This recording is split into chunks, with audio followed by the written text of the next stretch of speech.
Assalamualaikum warahmatullahi wabarakatuh. Perkenalkan, nama saya Ridwan Ansori dari Prodi Hukum Tata Negara semester 8. Di sini saya akan membahas materi tentang substansi hukum Islam. Makna hakikat sesuatu menurut filsafat. Definisi hakiki atau esensial adalah pernyataan hakikat sesuatu, yaitu suatu pengertian yang abstrak, hanya mengandung unsur-unsur pokok yang diperlukan untuk memahami suatu golongan, sehingga sifat-sifat golongan tersebut tidak termasuk dalam hakikat sesuatu itu. Definisi yang disebut dalam ilmu mating atau logika sebagai jami atau memuat dan mani, yaitu menolak, adalah definisi yang paling penting dalam ilmu pengetahuan dan filsafat. Definisi itu tersusun dari jenis yang terdekat, genus proximum, dan perbedaan spesifik, yaitu different affectiva. Jenis atau genus ialah setiap pengertian yang menyatakan hanya sebagian dari hakikat sesuatu. Artinya, pengertian tersebut belum menyatakan hakikat sesuatu itu seutuh-utuhnya. Perbedaan spesifik atau differentia specificia ialah setiap pengertian yang membedakan golongan atau spesies dari jenisnya, misalnya berakat budi, membedakan manusia atau spesies dari hewan atau genus. Pengertian filsafat hukum Islam. Filsafat hukum Islam terdiri dari 3 kata, yaitu filsafat hukum dan Islam. Filsafat hukum adalah pengetahuan tentang pemikiran mendalam, sistematis, logis, dan radikal tentang berbagai aturan yang berlaku dalam kehidupan manusia, baik aturan bermasyarakat maupun aturan bernegara. Hukum adalah peraturan-peraturan tentang perbuatan dan tingkah laku manusia dalam lalu lintas hidup. Secara ringkas, hukum berarti ketetapan. Adapun pengertian filsafat hukum Islam ialah kajian fisiologis tentang hakikat hukum Islam, sumber asal muasal hukum Islam, dan prinsip penetapannya, serta manfaat hukum Islam bagi kehidupan masyarakat yang melaksanakannya. Definisi demikian yang dimaksud dengan filsafat hukum Islam adalah setiap kaidah, asas atau mabda, aturan pengendalian masyarakat pemeluk agama Islam.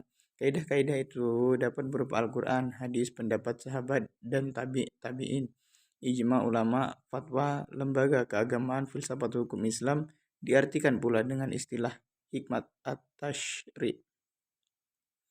Faktor yang menjadi ciri filsafat hukum Islam. 1. Wacana atau argumentasi. Menandakan bahwa filsafat memiliki kegiatan berupa pembicaraan yang mengandalkan pada pemikiran rasio tanpa verifikasi uji empiris, dalam kurung perbincangan dengan menutup mata. Keberadaan fisiologis tidak memerlukan pembuktian atau tidak perlu didasari bukti kebenaran, baik melalui eksperimentasi maupun pencarian data lapangan.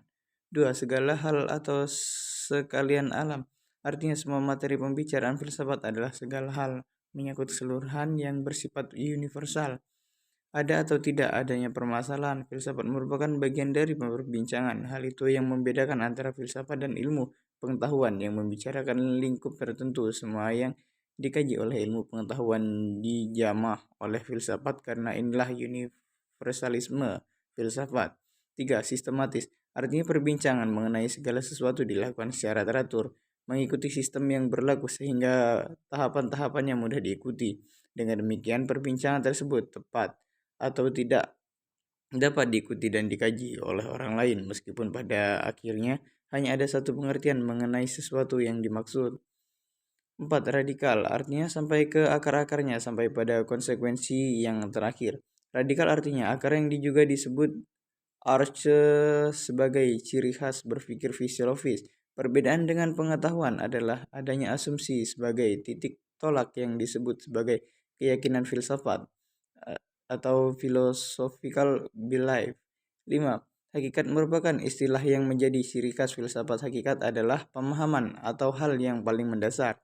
Jadi filsafat tidak hanya berbicara tentang wujud atau materi sebagaimana ilmu pengetahuan, tetapi berbicara makna hakikat terdapat di belakangnya.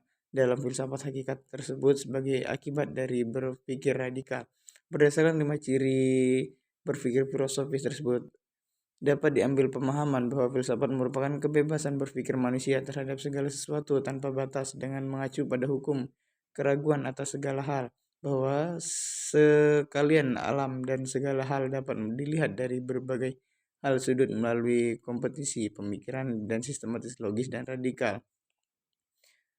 Segala hal yang dipikirkan oleh filsuf berkaitan dengan hal-hal berikut, berhubungan dengan sesuatu yang bersifat metafisik yang tidak dapat dilihat, berhubungan dengan alam semesta yang fisikal dan berbentuk oleh hukum perubahan, segala sesuatunya yang rasional dan irasional. Selanjutnya, semua yang bersifat natural dan supranatural, berhubungan dengan akal, rasa, pikiran, intuisi, dan prestasi, sehubungan dengan hakikat yang terbatas dan yang tidak terbatas.